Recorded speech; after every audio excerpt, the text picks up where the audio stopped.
Segunda-feira, 18 de julho, começando nossa semana, aquecendo nosso coração no Evangelho, sob a luz da doutrina espírita. Então vamos começar aqui nossa reflexão de hoje. Estamos estudando o livro Caminho, Verdade e Vida e estamos no capítulo 74, alternando os livros, segunda e quinta, este livro, terça e sexta, o livro Luz no Lar e quarta com parábola. Então essa é a nossa rotina de evangelho da semana, que nós estamos começando hoje numa proposta de estar juntinho, de estar aquecendo nosso coração, preparando o nosso dia e conduzindo a nossa vida com mais destreza emocional, com mais condições de tirar da nossa alma todos os nossos potenciais latentes, ou seja, desabrochar as nossas potencialidades aquecidos pelo entendimento do Evangelho de Jesus. Então essa é a nossa ideia, sem trazer novidade, a nossa ideia é estar juntos, se preparando, aquecendo a alma e envolvendo-nos com muito amor, com essa turmíssima maravilhosa, que tá aqui já. Bom dia, meus tesouros, bom dia, Robertuga. Bom dia, Raquel Santana, Maurícia Souza, bom dia, amores, bom dia, pessoal, bom dia, Silvia Caldeira, Rogerinho, galera, Elizabeth Baceto, Ale Alves, Flor do Dia, Lanche Raiz Araçoiaba, Adridri, a Citrina, nossa Monique também tá aqui hoje. Bom dia, amores, bom dia, Leonorzinha, bom dia, Reizinho. Bom dia, Joana Pereira. Gente, a Monique aqui, olha, agradecendo o dia que a gente fez uma vibração aqui para ela no momento do Evangelho. Ela conseguiu um emprego e começa a trabalhar hoje. Parabéns, Mo, você merece, meu amor. Parabéns. Edinho, querido, que saudade que eu tava de você, sumidinho. Que bom que você tá aqui, Edinho.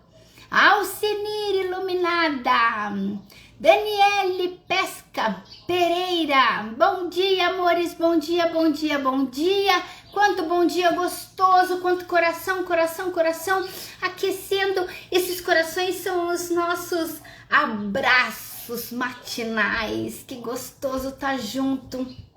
Obrigada, Senhor Jesus, nesse envolvimento afetivo. Agradeçamos a Jesus. Obrigada, Divino Mestre, por este encontro maravilhoso com nossa família espiritual, nossos amigos que se tornam nossos companheiros de alma. Obrigada, Senhor, que possamos refletir com clareza, com aproveitamento para os nossos dias, a nossa semana, para os nossos desafios, as nossas dores e angústias.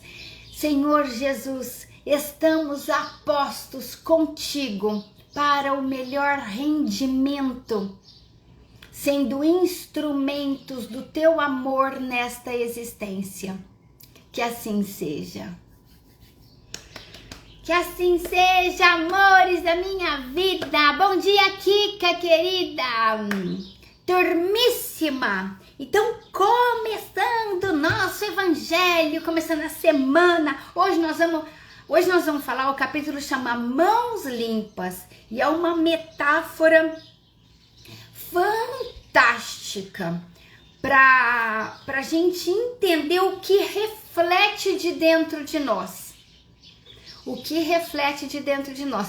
Nós já tivemos falando sobre essa reflexão, o reflexo da luz que vem do alto sobre nós e de nós ele irradia adiante.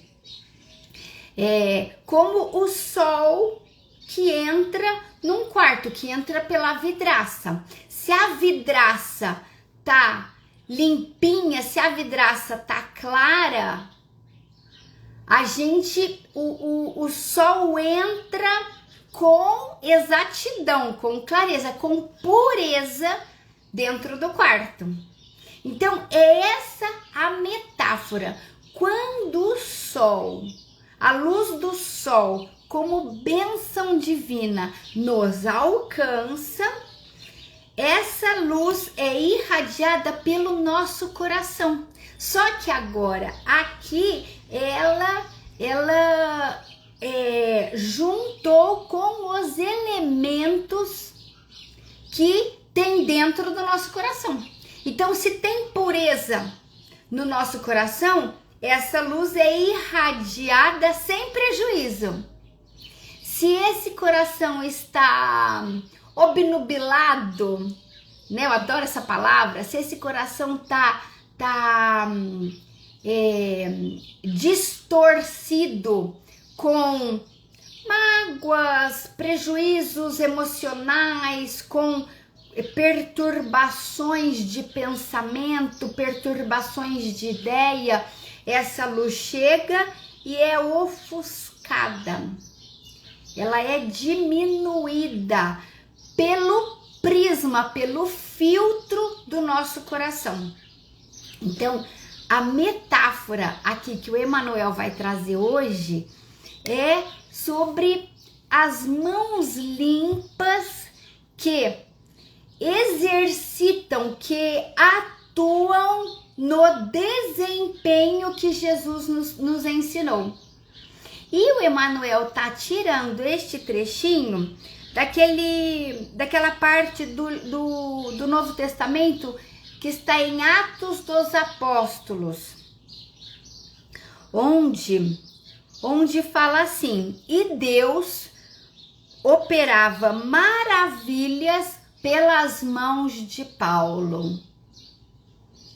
Deus operava maravilhas pelas mãos de Paulo. E aqui o Emmanuel vai traduzir esse conceito de Deus atuando pelas mãos de Paulo. Tira a autonomia de Paulo. Então é Deus atuando, Paulo não tem mérito próprio. Ou então Paulo é um vaso escolhido que fica sendo único, exclusivo na história da humanidade.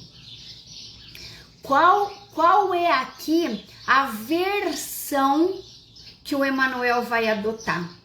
Deus opera maravilhas por Paulo, através de Paulo. Então, cadê o Paulo nessa história? Paulo foi um eleito que está desincumbido das suas decisões pessoais. Nesse caso, ele estaria sendo uma máquina operada pelo divino. Então, essa é a reflexão de hoje.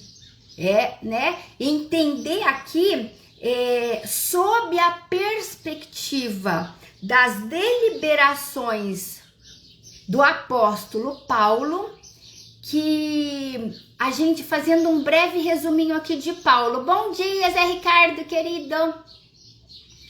O apóstolo Paulo, ele era uma pessoa muito fiel ao bem, muito dedicada à justiça e tinha uma vida primorosa em Jerusalém diante do sacerdócio ali. Ele era um eminente propagador da Torá, da lei de Moisés, e defendia Moisés assim, com a vida, e era grande, por causa disso, era grande perseguidor dos judeus.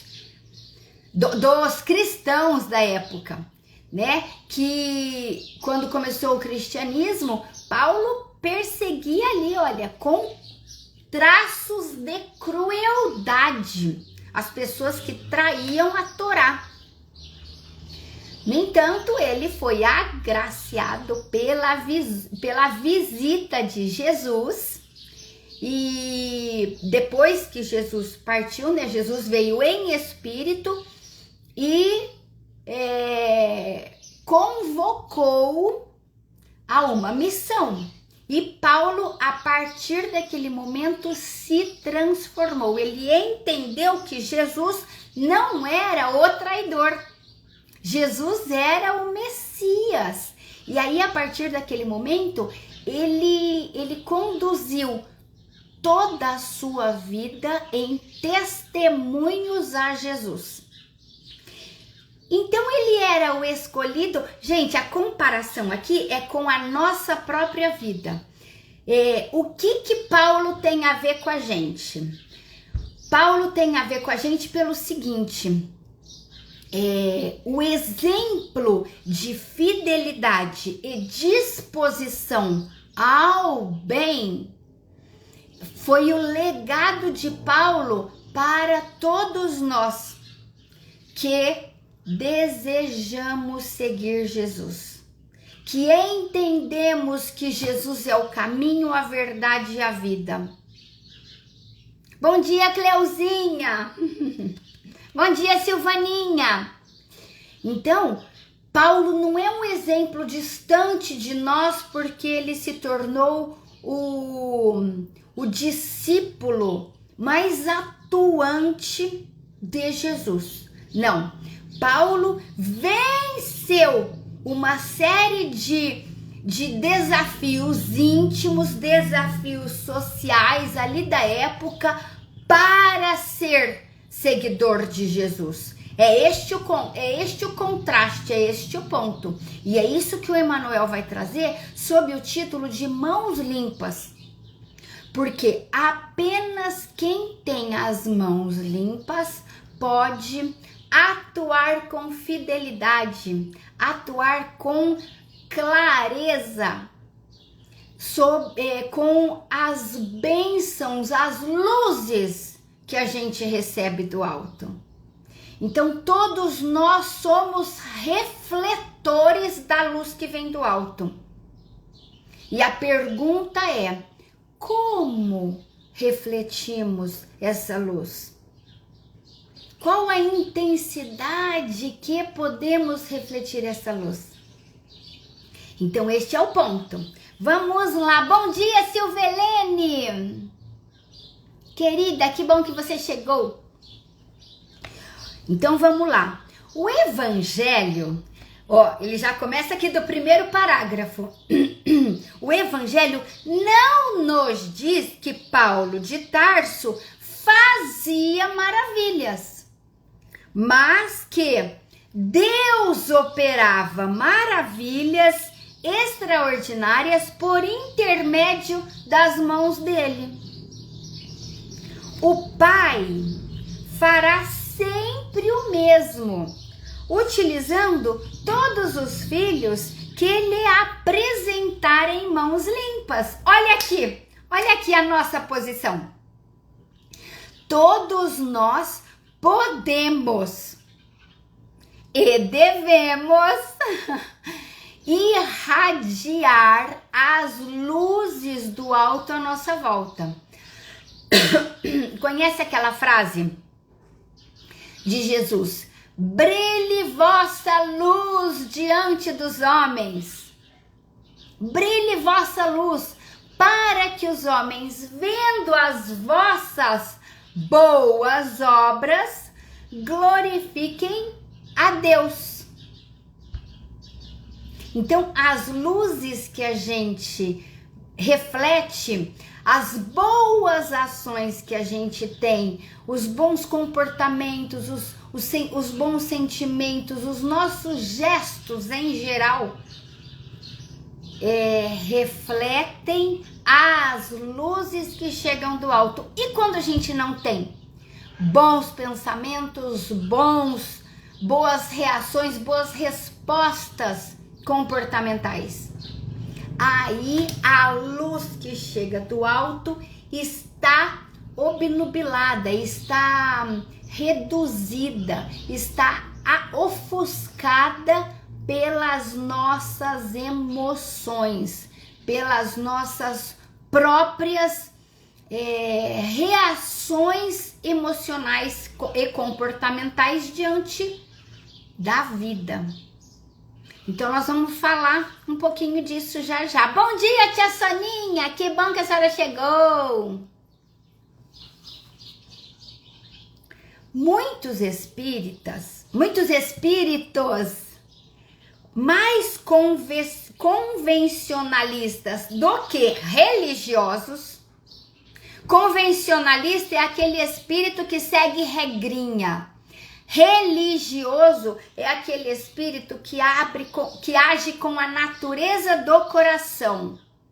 Então, muitos espíritos mais convencionalistas que religiosos encontraram nessa afirmativa dos atos uma informação sobre determinados privilégios que teriam sido concedidos ao apóstolo. Então, gente, isso daqui é uma dúvida, assim, muito comum, porque a gente pensa nos apóstolos como pessoas diferenciadas, pessoas privilegiadas, pessoas que chegaram ao ponto que chegaram porque partiram de pontos diferentes dos nossos. Então a gente olha para eles e fala, ai, os apóstolos.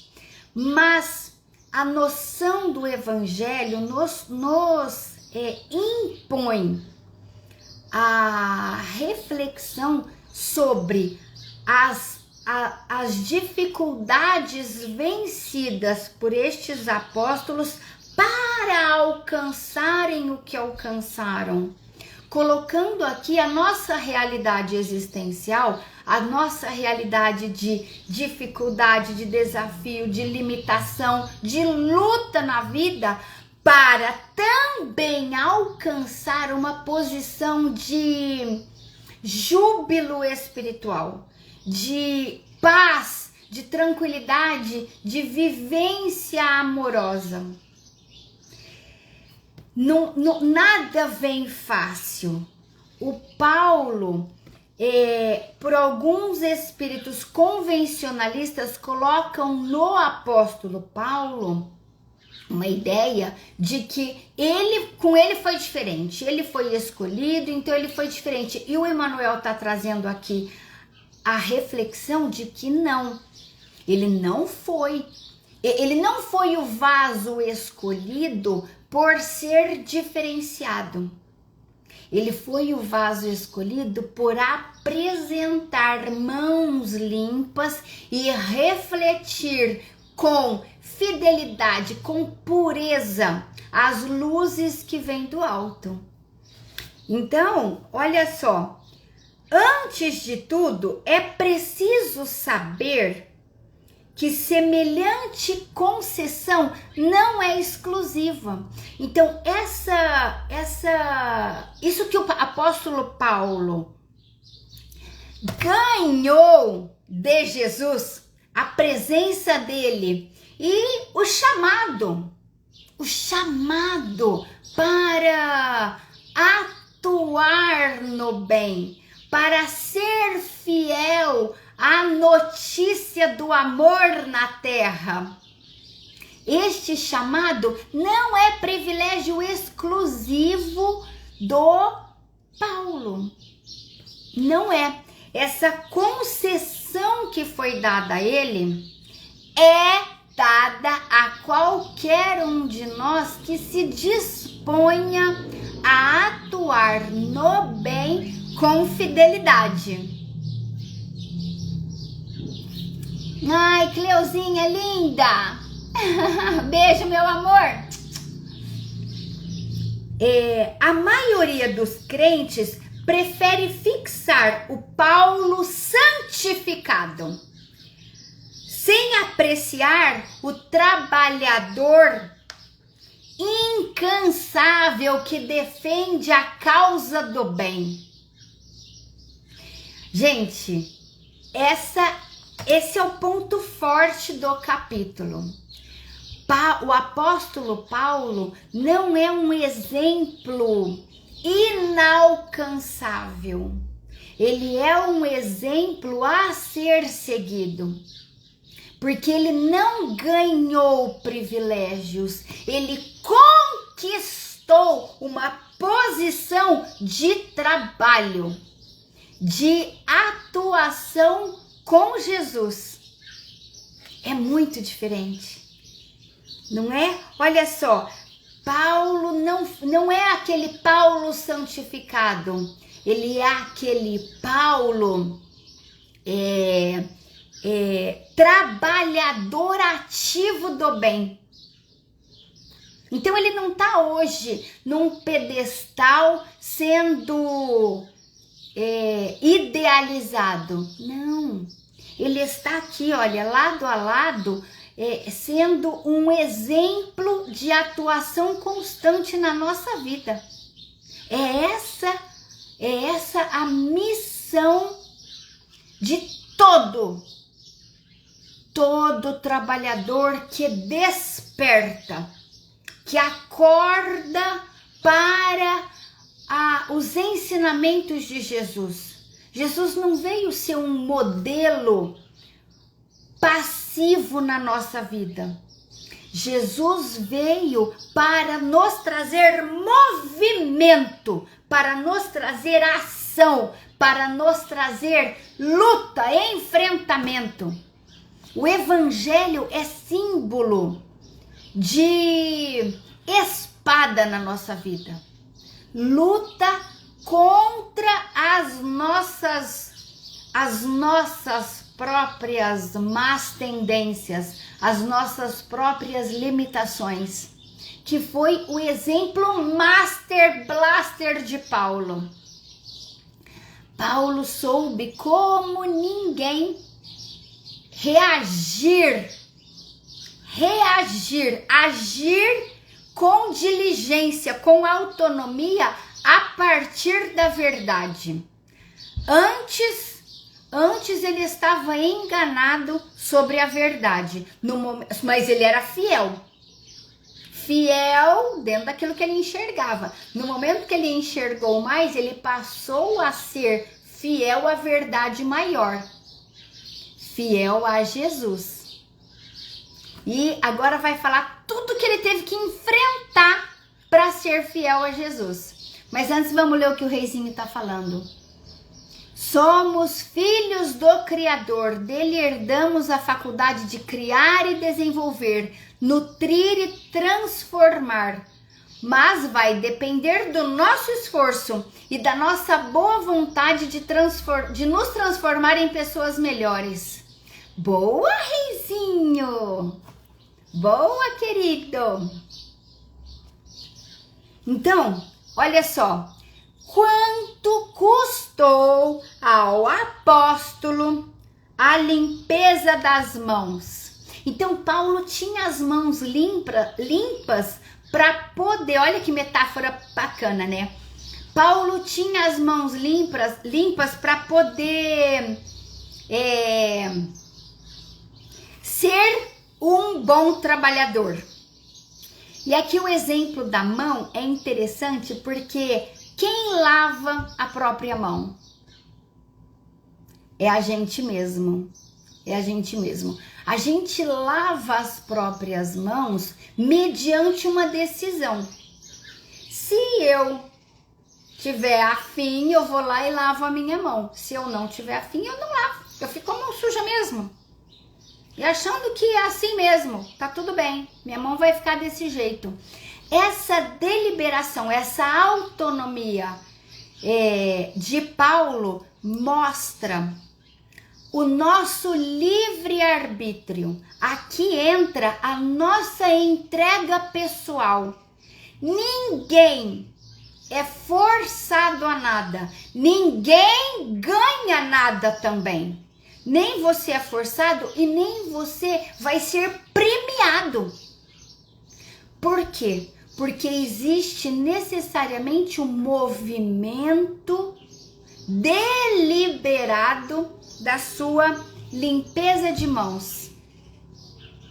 Limpeza de mãos, porque se alguém te obrigar a limpar as mãos, a lavar as mãos, você vai lá e lava meia boca. Que nem filho escovando o dente. Já viram criança escovando o dente? Menino, vai lá escovar o dente. Ele vai lá, faz uma espuma na boca e enxágua a boca.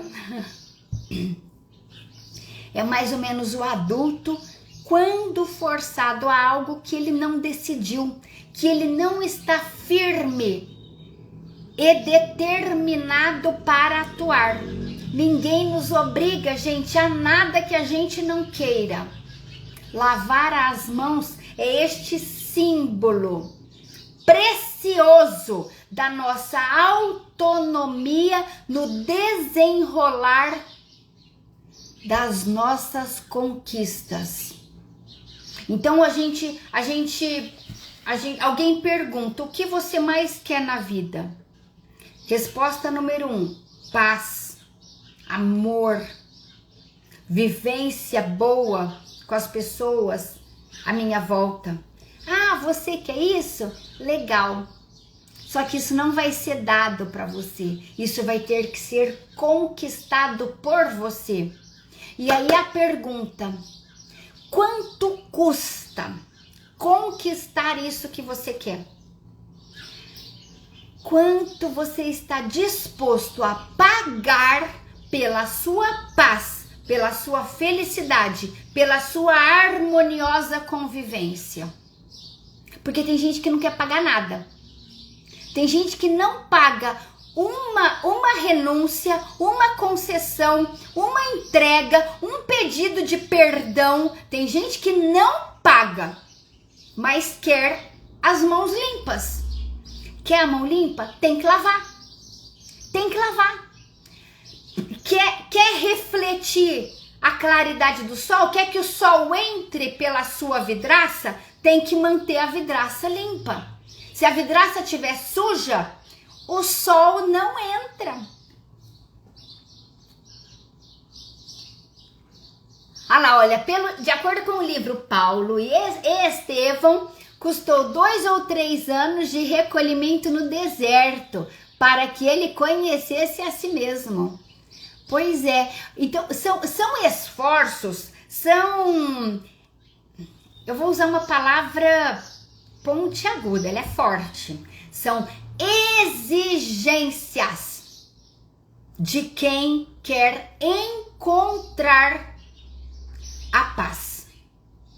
É oferecer o esforço mínimo. E acredite, o seu esforço é proporcional à aquisição. Não adianta você esforçar 2 e querer 4. Você esforçou 2, você vai conquistar 2. Você esforçou 5, você vai conquistar 5. Conquistar é paz, harmonia. O que eu tava pensando em você? Paz, harmonia, boas relações. O que eu tava pensando em você? Daqui a pouco aqui que eu vai colocar aqui. E de novo, só depende de nós. Exatamente. O processo de crescimento fala do processo de autoconhecimento. Ninguém cresce sem olhar para dentro. Ninguém melhora na vida sem lavar as próprias mãos. Então, este conceito que o Emmanuel está trazendo hoje, que reflete o Evangelho de Jesus, traduz em nós a luta, a entrega que nos compete para alcançar o benefício da paz, da virtude, do amor, da harmonia. Uma pessoa briguenta em família quer harmonia, mas não pagou o preço. Quem que paga o preço? quem renuncia, quem em família se cala e abençoa. Ai, mas não aguento, Carla, não aguento. Quando a pessoa vem falando besteira, vem fazendo as coisas de um jeito ruim, eu não aguento. A hora que eu vi, eu já falei, já briguei, já explodi. Pois é sobre isso que nós estamos falando. Não pagou o preço. Não pagou o preço. Não vai encontrar a paz. Aí na reunião de Natal, Natal é uma bênção na vida da gente. Porque na reunião de Natal, a gente quer ter aquele encontro familiar puro, verdadeiro, digno de quem se ama, porque tem muito amor ali. Mas o amor está obnubilado, está ensombreado, está cheio de nuvens das mágoas e intransigências vividas ao longo do ano. Então, ele quer acontecer, o amor quer se realizar, mas cadê que consegue? A vidraça tá suja, as mãos estão sujas. Então, gente, olha como tem a ver com a gente o exemplo de Paulo. Paulo fala exatamente aos nossos dias. Quanto custou ao Paulo a limpeza das mãos? Raros indagam relativamente a isso. A gente não pensa no que ele teve que fazer, a gente pensa só no que ele se tornou. Recordemos que o amigo, o amigo da gentilidade fora rabino famoso em Jerusalém. Movimentara-se entre elevados cargos públicos. Detivera dominadora situação. Gente, ele tinha uma posição social, econômica, familiar de destaque invejável. Era um moço jovem, forte, bonito, inteligente, bom partido, boa condição social, financeira, partidaço. Um exemplo na época. No entanto, e ainda tinha muita fé. Era um espírito fervoroso. Cleuzinha, é isso aí, meu amor. O esforço é todos os dias. Lindeza. Então ele tinha muita fé, não só o fervor de coração, mas a atuação que o fervor pede. Então ele era muito fervoroso e muito corajoso em defesa da sua fé. E isso o colocava em posição de destaque ali dentro do Sinédrio. Né? Era um moço jovem a quem os mais velhos admiravam e falavam: opa, esse vai saber defender a nossa lei mosaica. No entanto, para que o Todo-Poderoso lhe utilizasse as mãos, isso daqui é o que a gente resumiu lá no começo, né? Quando Jesus apareceu para ele, ele falou: nossa Senhora, eu perseguindo Jesus, e ele não era impostor, não, era verdade, ele é o Messias.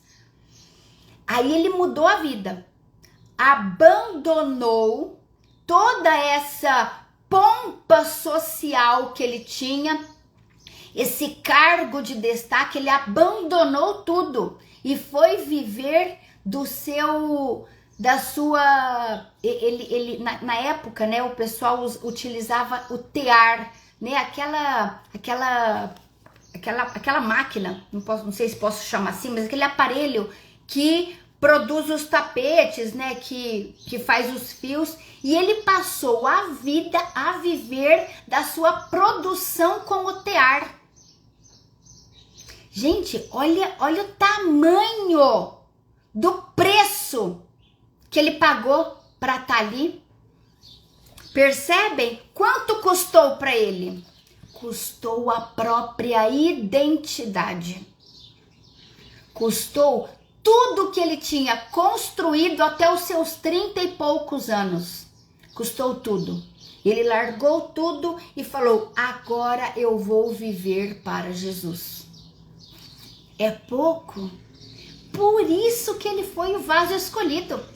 Porque Jesus olhou lá para dentro da alma dele e falou: esse moço vai refletir com grandeza. Porque se agora contra mim ele está trabalhando desse jeito, quando ele souber quem eu sou, Jesus pensou, né? Ele vai trabalhar com a fidelidade ao bem que eu preguei. E aí Jesus então o escolhe, e Paulo é exatamente tudo aquilo que Jesus imaginou que ele seria. O maior propagador da Boa Nova. Fantástico, não é? Então, olha, Paulo sofreu todas as humilhações e dispôs-se a todos os sacrifícios pelo bem dos semelhantes. Antes perseguidor, agora em defesa dos cristãos, dando-se para sacrifício em benefício dos outros. Ensinou o evangelho sob zombarias e açoites, aflições e pedradas. Apesar de escrever luminosas epístolas, as cartas de Paulo, né? Jamais abandonou o tear humilde até a velhice do corpo. Então ele vivia de uma cidade para outra, ele vivia da sua produção de tear. Ai, que saudade, vou reler Paulo e Estevão.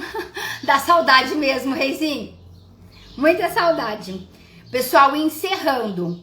Considera as particularidades do assunto e observa que Deus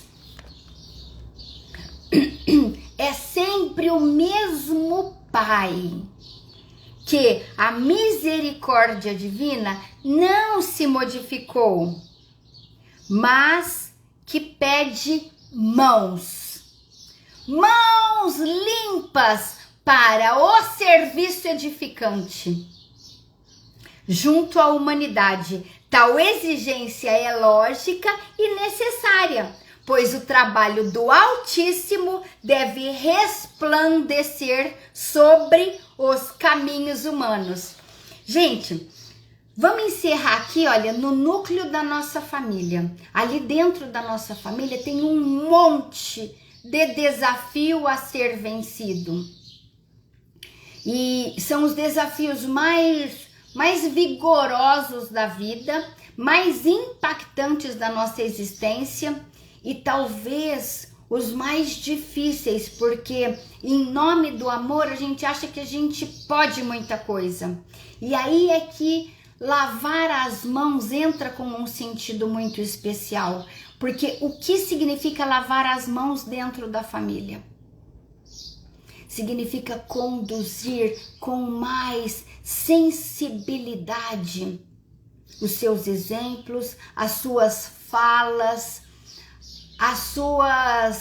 os seus desejos perante os membros da família. Em nome do amor, a gente não pode aleijar os nossos. É preciso muitas vezes, com sofrimento, se calar e preservar a sua sensibilidade, o seu amor, do que confrontar para impor uma verdade. Então é melhor se calar e preservar a sensibilidade do que confrontar e impor o amor ou uma exigência de conduta que o outro pode não estar preparado. E a gente em família quer impor a harmonia, a presença a fórceps, na marra. E a família ensina, é a primeira escola, né, que nos ensina que ali a gente está aprendendo a lavar as mãos.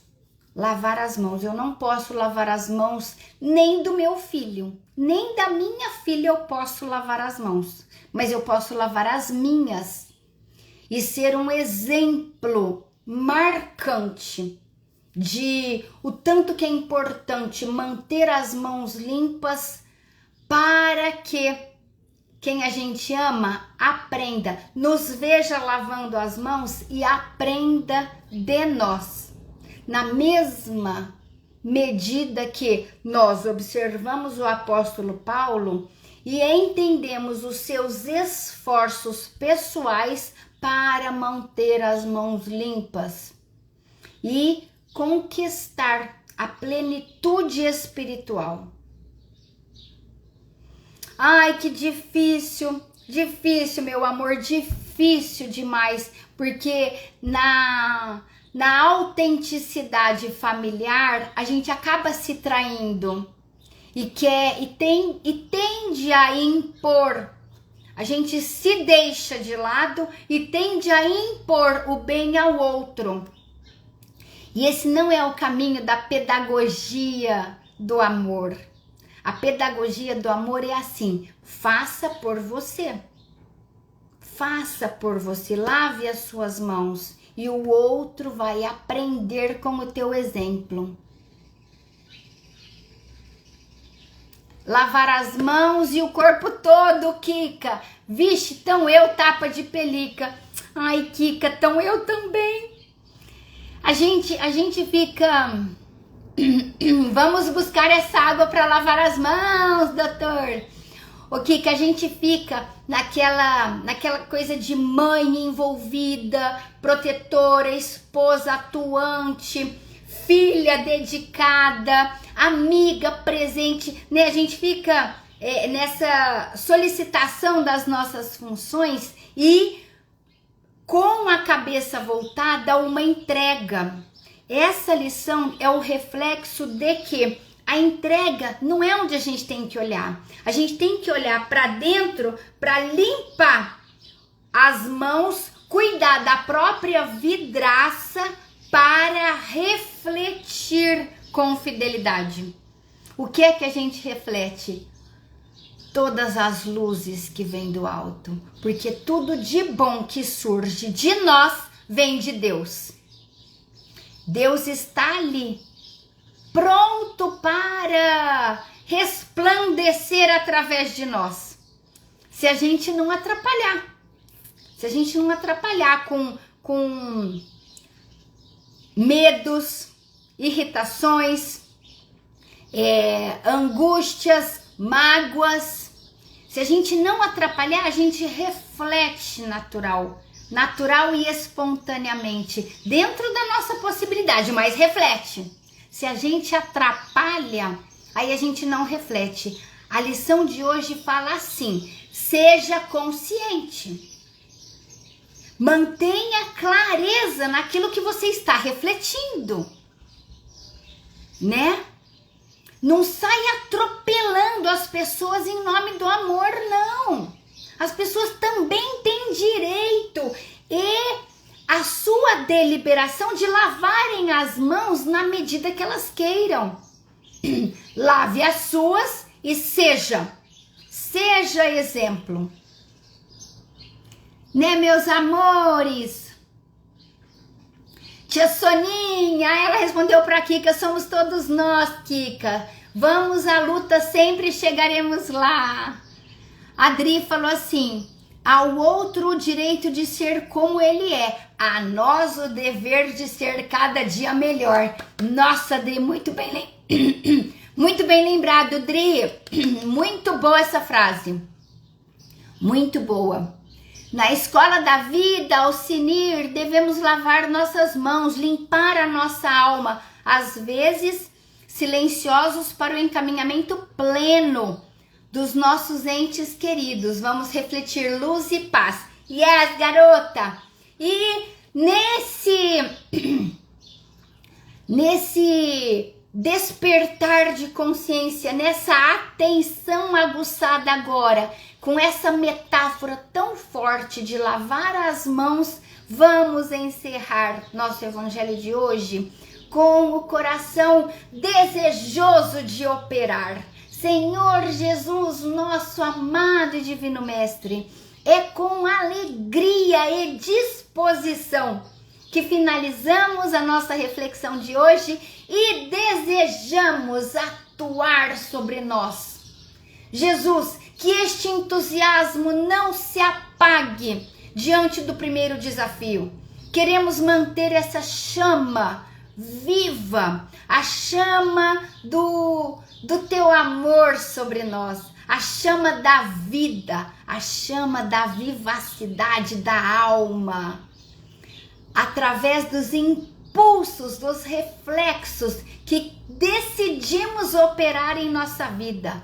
Meu Jesus, queremos atuar contigo com mãos limpas, despojando-nos de emoções que não nos fortalecem, mágoas, conceitos rígidos, crenças enfraquecedoras, julgamentos, rancores, angústias. Meu Jesus, queremos nos despojar, queremos nos limpar destas impurezas criadas por uma interpretação frágil. Divino Mestre Jesus, contigo conseguimos atuar com mãos limpas, com renúncia, com esforços de amor e entrega preponderantes. Muito obrigada, Divino Mestre Jesus, e que assim seja. Que assim seja, meus tesouros, começando a semana com grande atuação de responsabilidade, de entrega, de limpeza pessoal, de limpeza das mãos, como colocou Emmanuel. Valeu, turmíssima, Cleuzinha, que assim seja, Jô, que assim seja. Reizinho querido, somente retrataremos a claridade e a beleza se instalarmos a beleza e a claridade no espelho de nossa vida. Que assim seja, Rei. Robertuga, meu amor, que assim seja. Carla Albertuga, Ale Alves, Raquelzinha, Silvelene, Tia Soninha. Obrigada, meus amores, obrigada a vocês. Elizabeth, Dri, beijo, tesouros, até amanhã, com mãos muito limpas, pessoal, mãos muito limpas para essa semana. Zé Ricardo, meu querido, que alegria tê-lo até o final, que bom. Kika, minha amada, beijo, amores, até amanhã.